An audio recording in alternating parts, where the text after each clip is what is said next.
hari ini pesan yang mau saya sampaikan itu sesuai dengan lagu yang kita nyanyikan barusan ini, Bapak Ibu.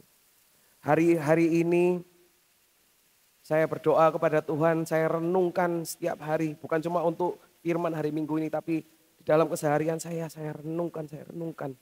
Dan ada satu yang saya terima, yaitu adalah ingatlah akan kasih-Ku. Setiap hari saya mengingat akan kasih-Nya Tuhan. Dan setiap hari saya semakin kagum akan kasih-Nya Tuhan, Bapak Ibu. Hari ini saya, kalau kita memasuki bulan Desember, minggu lalu kita sudah mendengarkan dari Pastor Hari. Hari ini saya mau untuk sharing, Bapak Ibu, menyampaikan sebuah firman yang saya beri judul, dan anugerahnya selamatkanku. Boleh katakan bersama-sama Bapak Ibu, 1, 2, 3, dan anugerahnya selamatkanku. Anugerah Tuhan yang menyelamatkan kita. Kalau bulan ini kita merayakan Natal Bapak Ibu. Minggu lalu saya datang kepada anak-anak youth kami dan saya bertanya kepada anak-anak, apa sih sebetulnya yang kita rayakan pada bulan Natal? Kalau kita pikir-pikir apa sih sebetulnya yang kita rayakan? Kita rayakan kelahiran Yesus. Betul. Tapi apa yang dirayakan? Apakah kita merayakan, oh Yesus lahir, berarti ini ulang tahunnya Yesus, berarti kita ngitungin ulang tahunnya. Oh berarti kita merayakan umurnya Yesus. Kalau kita ulang tahun kan kita merayakan, wah 1 tahun lagi, 1 tahun lagi. Sebetulnya apa sih yang kita rayakan ketika kita ini memasuki bulan Natal atau nanti tanggal 25 hari Natal. Yang kita rayakan itu bukan umurnya Yesus, Bapak Ibu. Tetapi yang kita rayakan itu adalah tujuannya dia lahir di dunia ini.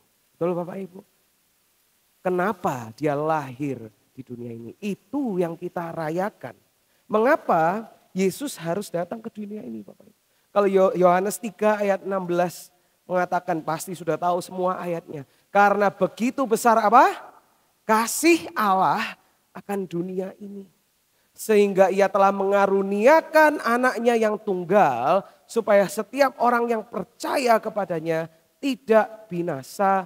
Melainkan beroleh hidup yang kekal. Mengapa Yesus harus datang ke dunia ini Bapak Ibu? Yesus datang ke dunia ini supaya kita yang harusnya menerima hukuman akan dosa yang kita lakukan. Dosa yang kita miliki. Dosa itu diambil dan ditanggung oleh Yesus. Kenapa Yesus harus lahir ke dunia ini? Supaya dia datang ke dunia ini karena melalui dia kita akan diselamatkan. Kita diselamatkan. Kalau firman Tuhan mengatakan karena melalui satu orang kita semua telah jatuh ke dalam dosa. Bapak Ibu. Mungkin kalau pernah melihat gambar yang selanjutnya ini Bapak Ibu. Ini menggambarkan tentang hubungan kita dengan Tuhan. Kita punya hubungan dengan Tuhan. Ketika Adam diciptakan, Adam punya hubungan dengan Tuhan. Tetapi ketika Adam jatuh ke dalam dosa, apa yang terjadi? Dosa memisahkan. Dosa memisahkan kita dari Tuhan. Tetapi firman Tuhan tidak berhenti di situ Bapak Ibu. Tidak cuma terpisahkan, tapi Tuhan mengirimkan anaknya yang tunggal. Supaya kita bisa kembali suatu hari nanti bersama dengan Bapa kita. Bukan cuma supaya kita bisa suatu hari nanti masuk ke dalam surga, tetapi juga supaya kita bisa punya hubungan dengan Tuhan. Tuhan ingin untuk kita punya hubungan dengan Dia. Yesus mati di atas kayu salib supaya kita bisa memiliki kehidupan yang kekal dan kita juga supaya punya hubungan dengan Dia. Kalau tadi sebelumnya ada terpisahan, sekarang kita disambungkan. Ada sebuah jembatan yang menjembatani antara kita dengan Tuhan. Saya percaya Bapak Ibu semua di sini sudah mengerti tentang gambaran ini. Tapi hari ini izinkan saya untuk menunjukkan sebuah gambaran baru Bapak Ibu. Dan ini sebuah gambaran yang hari-hari ini saya sedang pelajari. tentang perjalanan hidup kita. Sebetulnya hampir sama dengan yang tadi, cuma dirubah sedikit gambarnya. Jadi gambar ini kalau bisa dibaca bersama-sama di dalam perjalanan kehidupan kita, ada suatu titik yang namanya pertobatan. Apa itu pertobatan? Pertobatan, titik pertobatan kita itu adalah ketika kita sadar akan dosa kita, sadar akan kekudusannya Tuhan, dan sadar bahwa kita tidak bisa melakukannya sendiri. Betul Bapak Ibu? Kita tahu ada banyak sekali dosa di dalam kehidupan kita. Kita tahu Tuhan itu kudusnya seperti apa. Dan kita sadar kalau menggunakan kekuatan kita sendiri, itu tidak bisa. Seperti gambar ini. Semakin lama semakin jauh. Bapak Ibu. Tetapi kalau kita, tadi saya bilang, kita sadar bahwa kita tidak bisa melakukannya sendiri. Berarti siapa yang melakukannya untuk kita? Yesus. Yesus yang menjembatani kita dengan Tuhan. Gambaran ini hari ini saya mau pakai Bapak Ibu. Karena kalau tadi kita lihat di atas yang sebelah kanan ini, yang di atas dikatakan apa? Sadar akan kekudusan Tuhan, yang bawah sadar akan dosa kita. Di dalam perjalanan hidup kita Bapak Ibu, kalau kita mempelajari firman Tuhan, kita akan mulai sadar bahwa apa? Ternyata banyak sekali dosa di dalam kehidupan kita. Tetapi kita juga akan belajar bahwa level tingkatan standar kekudusan Tuhan itu sangat tinggi sekali. Saya berikan contoh Bapak Ibu. Kalau firman Tuhan mengatakan bahwa jangan berzina. Kita pertama bisa mengatakan, oh saya tidak pernah berzina. Tapi melalui perjalanan dan kita pelajari, Yesus mengatakan bahwa oke nggak pernah berzina. Tapi kalau engkau melihat seseorang dan mengingininya dia di dalam pikiran kita, itu sudah berzina. Dalam perjalanan kita mulai sadar, oh ternyata saya masih banyak ini yang kotor dalam diri saya. Oh ternyata standarnya Tuhan lebih tinggi dari yang saya kira. Saya pikir cuma tidak berzina. Ternyata enggak. Kalau sudah memikirkan orang lain mengingininya dalam hati, dalam pikiran saya, itu sudah berzina. Itu standar yang kita pelajari dalam perjalanan hidup kita. Dan apa yang terjadi ketika kita ini sadar akan dosa kita? Jawabannya ada dua. Ketika kita sadar bahwa oh ternyata masih ada yang kotor dalam ini. Yang pertama, sama seperti Adam, apa yang terjadi ketika dia jatuh dalam dosa? Dia bersembunyi.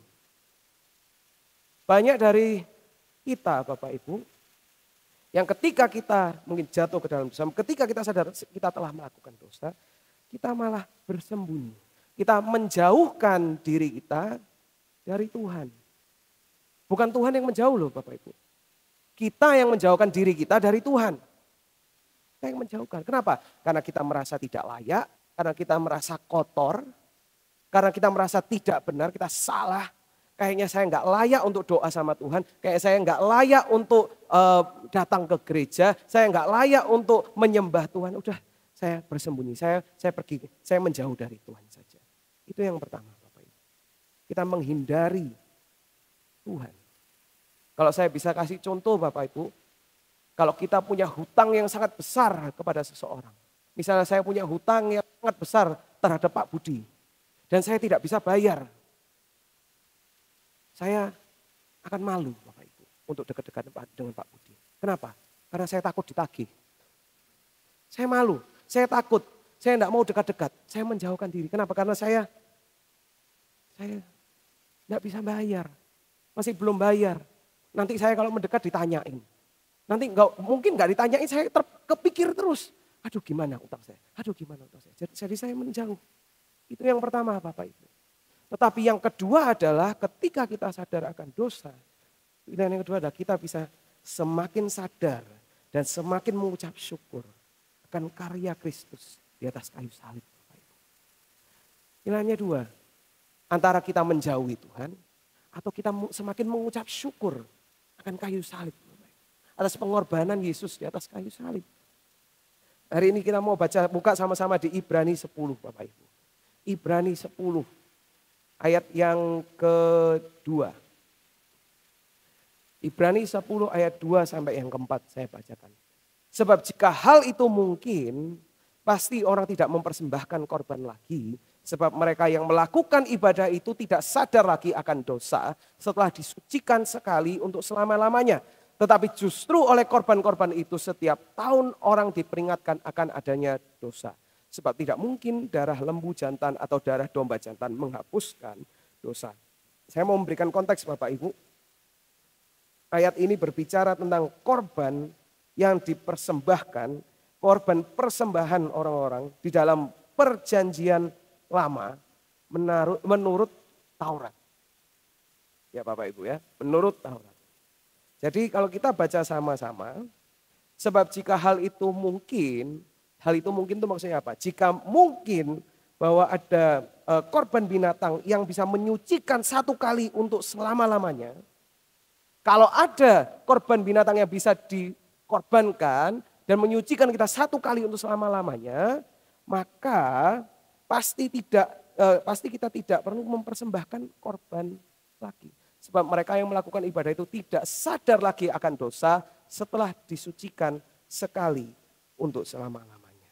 Dan dikatakan di ayat yang ketiga, tetapi justru oleh korban-korban itu, korban-korban lembu mereka, kambing-kambing mereka, domba-domba, melalui korban-korban itu setiap tahun orang diperingatkan akan adanya dosa. Maksudnya apa Bapak Ibu? Di sini dikatakan bahwa kalau zaman dahulu perjanjian lama, korban-korban bakaran itu mengingatkan kita bahwa masih ada yang namanya dosa. Kenapa? Karena korban persembahan yang menggunakan hewan Bapak Ibu, binatang, itu tidak bisa menghapuskan dosa. Dia cuma bisa menutupi dosa kita. Jadi setiap tahun kita diingatkan bahwa masih ada yang namanya dosa dalam hidup kita. Masih ada yang namanya dosa dalam hidup kita. Tapi kalau ada satu yang bisa dikorbankan untuk selamanya, itu akan disucikan sekali untuk selama-lamanya. Siapa Bapak Ibu korban yang hanya satu kali menyucikan kita? Yesus. Kalau kita sekarang hidup Bapak Ibu, tidak perlu mengorbankan binatang lagi, tidak perlu mengorbankan hewan lagi. Yesus sudah dikorbankan satu kali untuk selama-lamanya. Amin Bapak Ibu. Dan dikatakan sebab mereka yang melakukan ibadah itu, mereka orang-orang yang korbannya satu kali untuk selamanya itu, mereka tidak sadar lagi akan dosa. Kalau kita pelajari Bapak Ibu, tidak sadar lagi akan dosa itu bukan berarti sekarang hidup kita tidak ada kesalahan. Bukan berarti sekarang tidak bisa mencuri. Masih bisa enggak mencuri? Bisa. Tapi tidak sadar lagi akan dosa juga bukan berarti amnesia Bapak Ibu. Tidak sadar lagi akan dosa, itu bukan berarti tidak tahu yang dilakukan itu dosa atau bukan. Enggak. Tidak sadar akan dosa. Itu kalau bahasa Inggrisnya, they would no longer have felt guilty. Mereka tidak lagi merasa bersalah atau tertuduh. Bapak Ibu. Mereka tidak lagi tertuduh. Karena apa? Karena sudah disucikan. Karena sudah ditebus. Kita sudah ditebus. Satu kali untuk selamanya. Maka tidak ada penuduhan lagi. Kalau tadi saya bilang contohnya seorang yang berhutang kepada yang lain. Kalau saya hutang kepada Pak Budi saya tidak bisa bayar. Tapi Pak Ebit bayarkan kepada Pak Budi. Bahkan lebih dari apa yang sebetulnya saya hutangkan. Saya sudah tidak perlu tertuduh lagi. Saya kalau mau mendekat sekarang nggak apa-apa Bapak Ibu. Kenapa? Karena sudah selesai. Sudah selesai semuanya itu. Kita sudah ditebus Bapak Ibu. Sekarang kita bisa mendekatkan diri kita kepada Tuhan. Firman Tuhan mengatakan sejauh timur dari barat, apa? Engkau membuang dosaku. Timur dan barat sangat jauh Bapak Ibu. Bisa diukur enggak? Enggak bisa. Kenapa? Karena kalau saya ini timur, itu barat di sana. Kalau saya jalan ke sini dia juga ikut pindah Bapak Ibu. Dosanya kita dibuang jauh-jauh. Kalau firman Tuhan mengatakan bahwa dosa kita ini bukan dilupakan Bapak Ibu. Bukan seakan-akan kayak Tuhan amnesia, bukan. Tapi tidak diperhitungkan lagi. Dosanya kita ini tidak diperhitungkan lagi. Sudah tidak diperhitungkan. Bukan lupa kayak amnesia gitu, bukan. Tapi dia memilih untuk tidak diperhitungkan. Bapak Ibu. Saya ingat sebuah pesan yang disampaikan oleh satu pembicara yang terkenal. Namanya Billy Lantang. Pernah dengar ya Bapak Ibu ya? Waktu itu saya sedang melihat-lihat di Instagram dan dia mengatakan seperti ini. Bagus sekali dia mengatakan. Tuhan itu tidak pernah mengungkit dosa. Itu katanya. Billy Lantang mengatakan seperti itu. Tuhan itu tidak pernah mengungkit dosa. Kenapa? Karena dia memilih untuk melupakan dosamu. Memilih untuk tidak memperhitungkan dosamu. Jadi kalau hari ini kita jatuh ke dalam dosa. Bukan berarti besok-besok Tuhan gak akan bilang, masih ingat dosamu yang kemarin lu? Masih tak hitung. Tuhan gak seperti itu. Dia tidak memperhitungkan. Gak diingat-ingat, gak dipegang terus. Oh ini ya kamu kemarin habis jatuh dalam dosa. Yang melakukan itu siapa Bapak Ibu? Iblis. Yang menginjak-injak kita itu siapa? Iblis Bapak Ibu. Dan dia mengatakan ketika kita jatuh ke dalam dosa, iblis akan menyerang. Dan menyerangnya apa? Menyerang terhadap identitas kita. Oh kamu ini pendosa. Oh kamu ini pecundang. Oh kamu ini orang yang gak layak. Oh kamu ini kotor. Itu iblis Bapak Ibu. Tuhan dia tidak memperhitungkan tapi dia mengingatkan. Kalau kita jatuh ke dalam dosa, Tuhan mengingatkan. Ayo nak, ayo jalan di dalam kebenaran. Dia mengingatkan kebenarannya. Dia menyatakan jalannya Bapak Ibu. Bukan mengungkit-ungkit dosa kita. Enggak, kenapa? Karena sudah ditebus, sudah selesai. Tadi Ibrani 10 ayat 2 sampai 3 dikatakan, sebab jika hal itu mungkin pasti orang tidak mempersembahkan korban lagi, sebab mereka yang melakukan ibadah itu tidak sadar lagi akan dosa setelah disucikan sekali untuk selama-lamanya. Kita disucikan sekali untuk selama-lamanya. Kita disucikan dengan apa Bapak Ibu? Darah Kris, bukan darah hewan Bapak Ibu. Darah hewan dikatakan tidak mungkin darah lembu jantan atau darah domba jantan bisa menghapuskan dosa kita. Tetapi darah Yesus sudah melakukannya. Amin Bapak Ibu. Jika korban binatang mungkin menyucikan satu kali untuk selamanya. Mereka yang melakukan ibadah itu tidak sadar lagi akan dosa. Not guilty. Tidak salah lagi. Telah dibenarkan. Telah dilayakkan. Kenapa Bapak Ibu? Karena kita sudah dibersihkan. Katakan dibersihkan. Hari ini saya mau kita belajar mengenai kita yang dibersihkan oleh Tuhan. Yohanes 13 ayat 4 sampai 10 dikatakan. Ini sebuah cerita Bapak Ibu. Pada saat itu Yesus sedang berkumpul dengan murid-muridnya. Dan mereka sedang melakukan perjamuan terakhir. Bapak Ibu. Waktu itu ada roti, ada anggur. Lalu dia membagikan itu. Dia mengucap syukur atas anggur dan roti. Lalu setelah itu Bapak Ibu. Di ayat 4 dikatakan, lalu bangunlah Yesus dan menanggalkan jubahnya.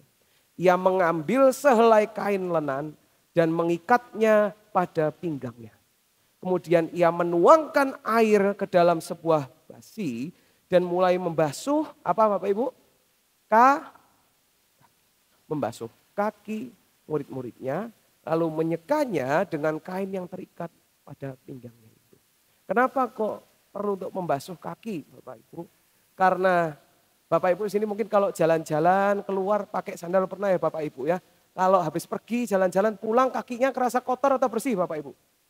Kotor betul kan ya. Kalau jalan di mall nggak kerasa Bapak Ibu. Kalau jalan-jalan di pinggir jalan gini kakinya kerasa. Kenapa? Karena ada banyak debu, ada banyak kerikil. Pada zaman itu kalau pakai sandal semua jalan-jalan setiap kali habis jalan selalu kotor kakinya Bapak Ibu.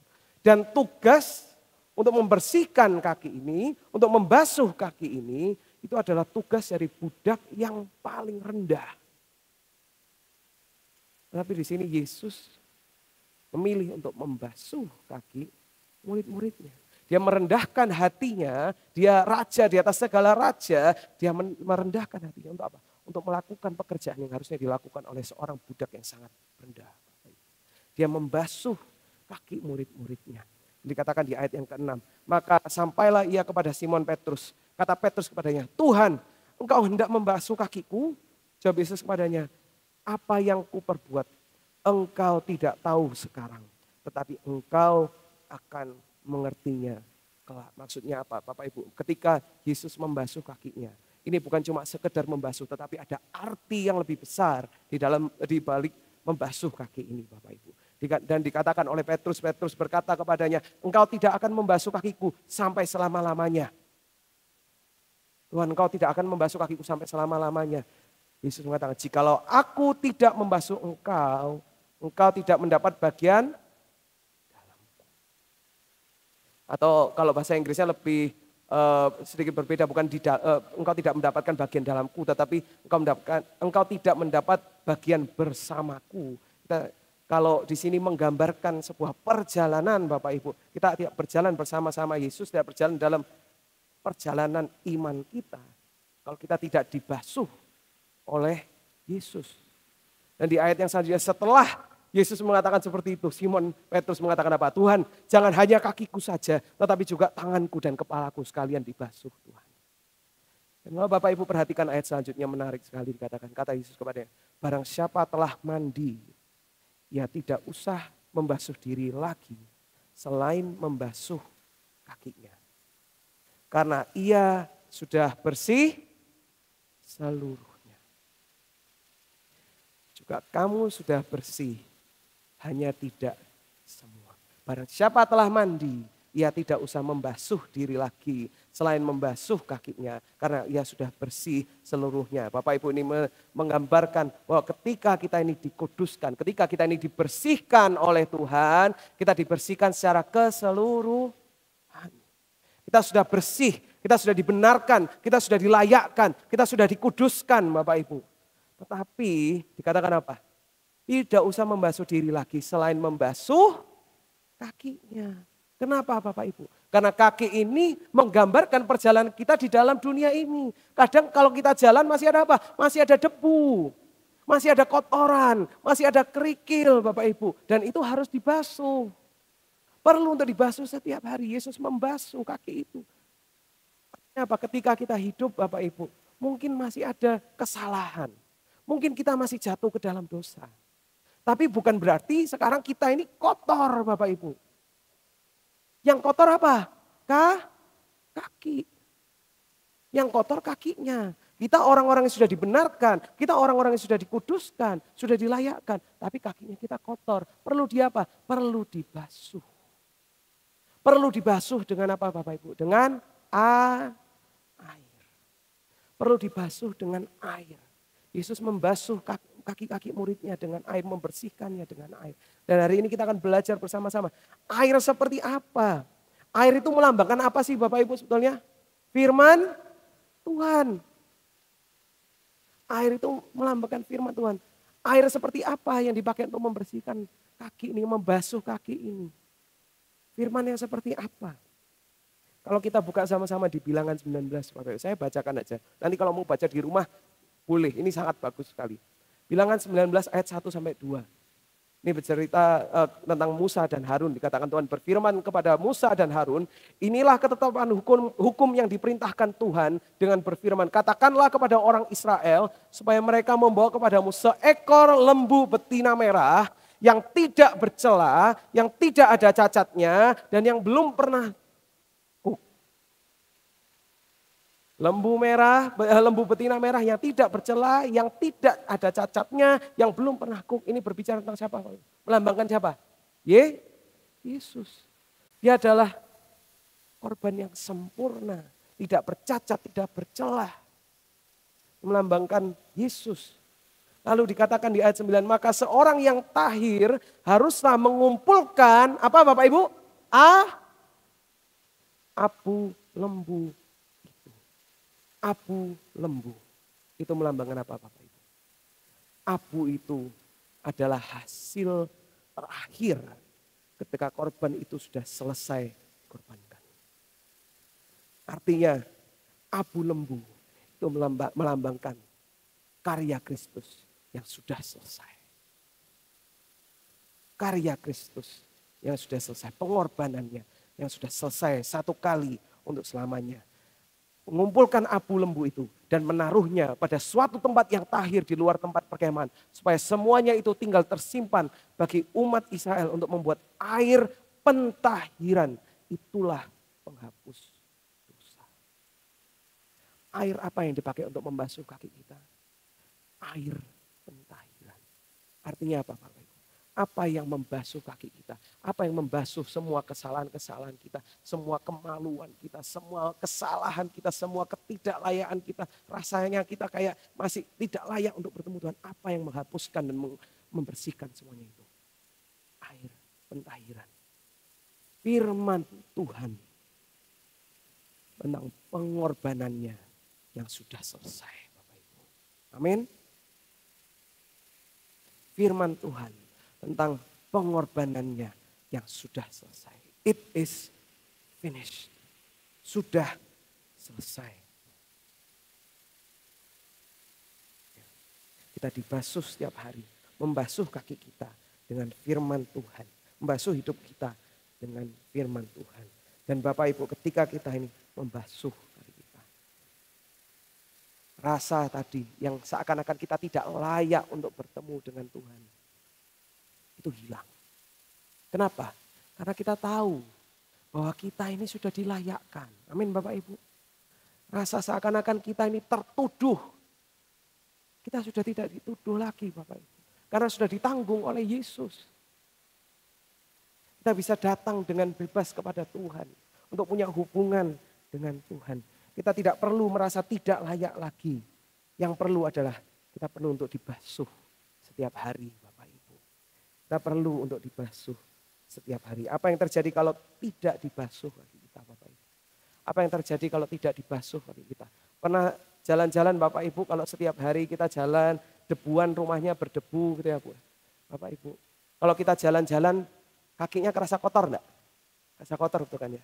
Kalau kita teruskan rasa kotor kita teruskan, enggak kita bersihkan. Apa yang terjadi Bapak Ibu? Lama-lama walaupun cuma kakinya kita yang kotor, kita pun ikut merasa kotor. Betul Bapak Ibu? Tapi biarlah hari ini kaki kita dibasuh dengan air pentahiran. Maksudnya apa sih? Kalau tadi saya bilang dari firman tentang pengorbanan Yesus yang sudah selesai. Ini sesuatu yang saya renungkan hari-hari ini Bapak Ibu. Saya mau memberikan sebuah cerita dulu sebelum saya sampaikan. Bulan lalu saya dengan Jessica ini bertengkar Bapak Ibu. Perenungan ini mulai karena saya bertengkar dengan istri saya. Karena ada satu kebiasaan saya yang istri saya tidak suka. Tapi saya merasa biasa-biasa saja. Tapi ketika saya berargumen dengan istri saya, keluar kata-kata dari saya, kurang apa sih? Saya ini loh sudah berkorban. Saya ini loh sudah melakukan ini, saya ini loh sudah melakukan itu, saya ini loh sudah berkorban ini untuk kamu. Kurang apa? Di tengah-tengah perdebatan lalu dia juga bilang bahwa, kamu pikir aku nggak berkorban? Aku juga mengorbankan ini. Dan waktu saya mendengar apa yang dia korbankan Bapak Ibu. Bukan saya enggak tahu, saya tahu. Sebetulnya saya tahu. Tapi saya lupa, karena memang saya ini pelupa. Bukan cuma pelupa, tapi kadang saya menyepelekan pengorbanannya Jessica. Waktu saya mengingat pengorbanannya Jessica, saya meninggalkan kebiasaan saya yang lama dengan gampang Bapak Ibu. Kenapa? Karena pengorbanannya Jessica lebih besar daripada pengorbanan yang saya harus lakukan. Kejadian itu saya renungkan berminggu-minggu Bapak Ibu. Saya sampaikan di dalam kersel saya sampaikan ke dalam youth saya. Saya renungkan berminggu-minggu. Kenapa? Karena kalau pengorbanannya Jessica aja seperti itu, apalagi pengorbanannya Tuhan bagi saya Bapak Ibu. Saya yang gak layak dilayakkan. Saya yang gak benar dibenarkan. Saya ini sampah. Tapi saya dijadikan yang mulia. Karena apa? Karena perbuatannya. Karena kasihnya bagi kita. Dan kejadian ini mengingatkan saya bahwa apa? Seringkali kita cuma mengingat pengorbanan Yesus. Cuma waktu Paskah Bapak Ibu. Setahun sekali baru kita mengingat pengorbanan Yesus dalam kehidupan kita. Atau mungkin kita sebulan sekali kita perjamuan kudus baru kita mengingat pengorbanan Yesus dalam kehidupan kita. Tapi hari ini saya mau ngajak Bapak Ibu. Setiap hari, Untuk kita mengingat pengorbanan Yesus di atas kayu salib bagi kita Bapak Ibu. Kenapa? Karena itu yang akan membasuh kaki kita. Itu yang akan membersihkan hidup kita. Ketika kaki kita dibasuh Bapak Ibu, saya percaya hidup kita akan diubahkan Bapak Ibu. Bukan akan diubahkan sih sebetulnya, karena saya percaya kita sudah diubahkan. Tapi kadang kita tidak merasa diubahkan. Kita sudah dibersihkan, tapi kadang kita tidak merasa bersih. Kenapa? Karena kakinya masih kotor Bapak Ibu. Perlu untuk dibasuh. Hari-hari ke depan ini Bapak Ibu, saya mau mengajak, mulai hari ini, kita mengingat kembali akan pengorbanan Kristus dalam kehidupan kita. Saya tadi pagi bilang sama Jessica, semakin saya merenungkan akan pengorbanan Yesus dalam kehidupan saya, semakin saya kagum akan pengorbanannya dalam kehidupan saya.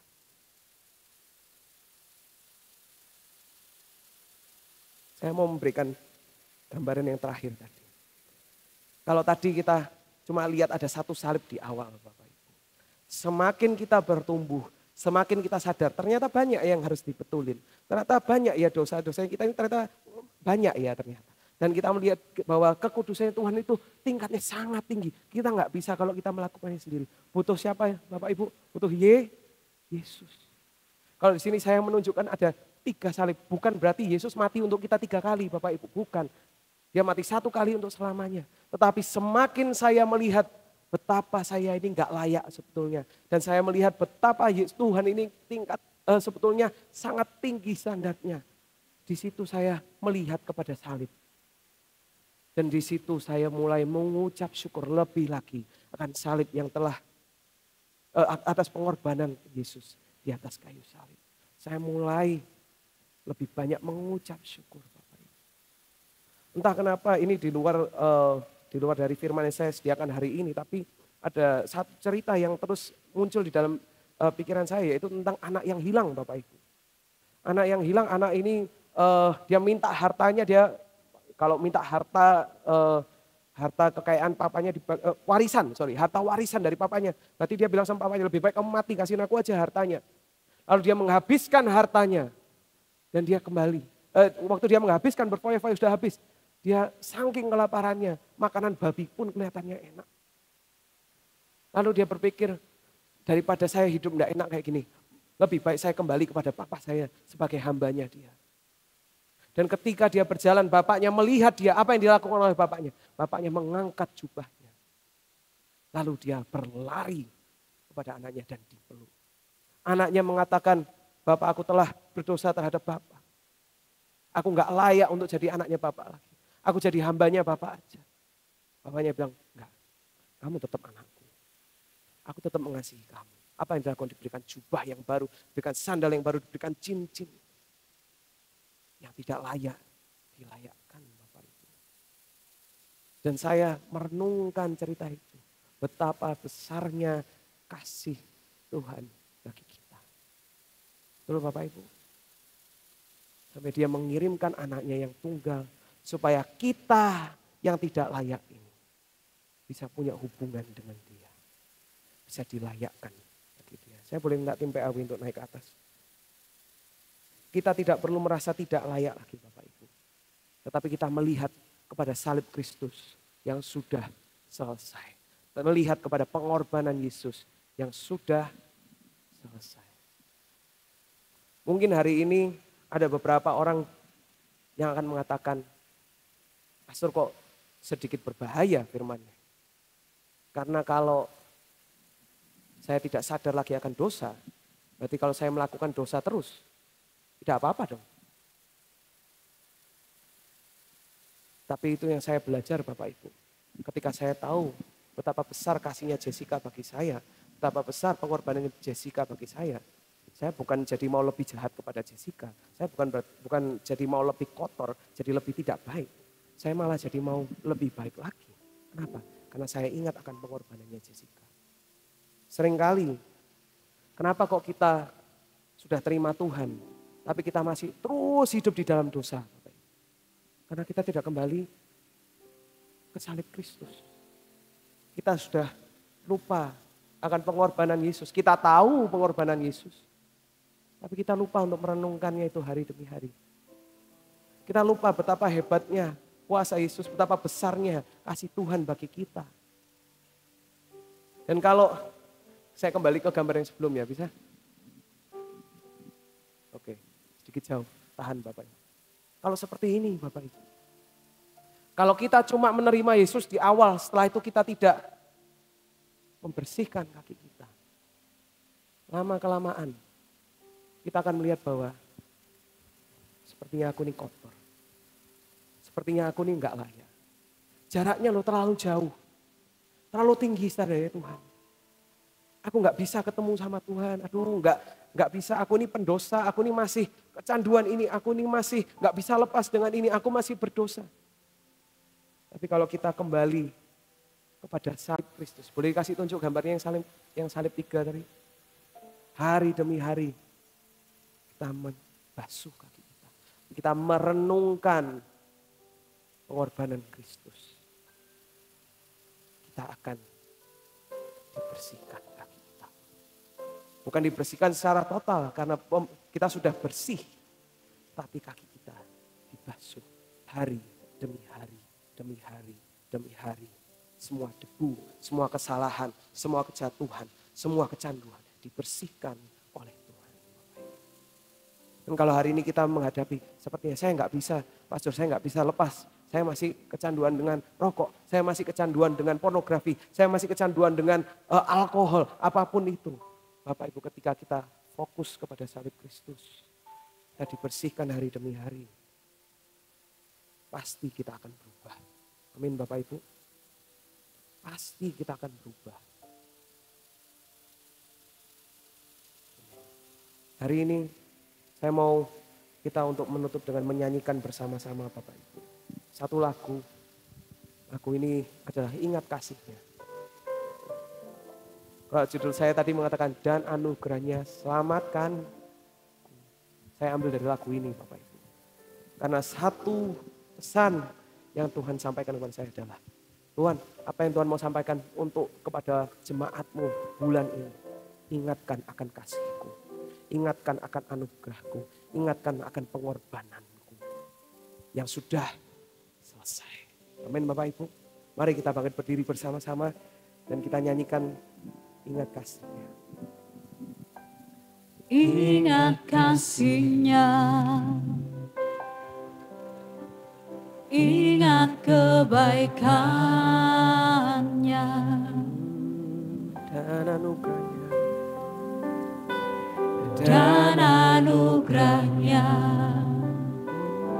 selamatkanku.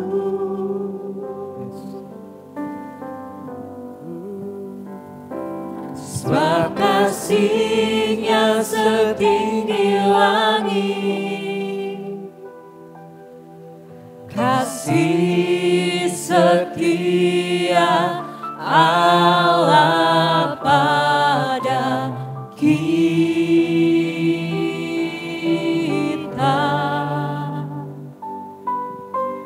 Besar kasih Allah pada kita. Mari kita nyanyikan dari awal. Ingat kasih-Nya. Ingat kasih-Nya. Ingat kebaikannya. Dan anugerahnya. Dan anugerahnya selamatkanku. Sebab kasih-Nya.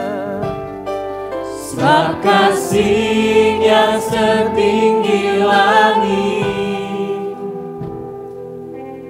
kasih setia Allah pada kita. Besar kasih Allah pada kita. Katakan, ku takkan lupa kasih-Nya. Ku takkan lupa kasih-Nya.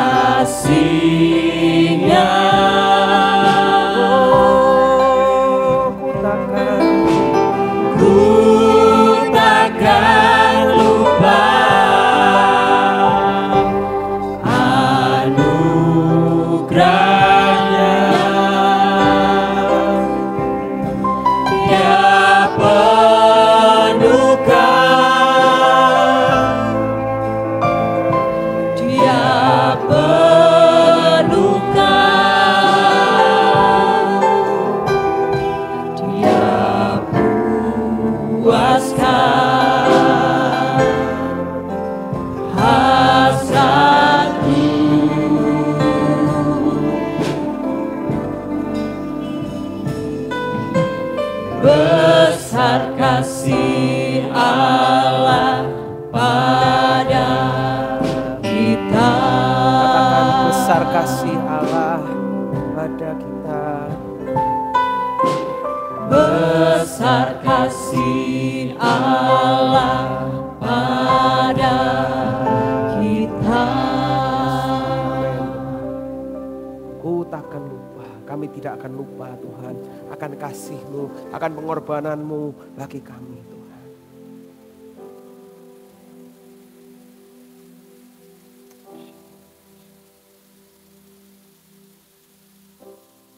Sebelum saya tutup dalam doa Bapak Ibu, saya lupa tadi mau menyampaikan satu hal. Kalau saya tadi bilang bahwa kita merayakan pengorbanan Tuhan setiap hari Paskah biasanya Bapak Ibu. Saya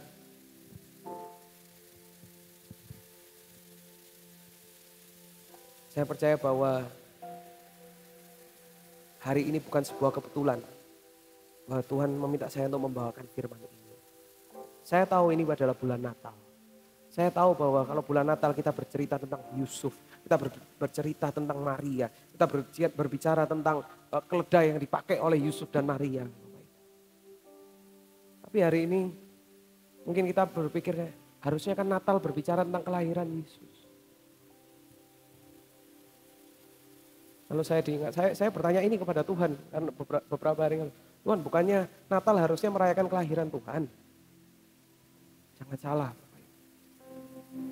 Ketika kita merayakan Natal, yang kita rayakan adalah kelahirannya seorang bayi yang memberikan dirinya rela untuk mati di atas kayu salib berkorban bagi kita semua. Bapak Ibu.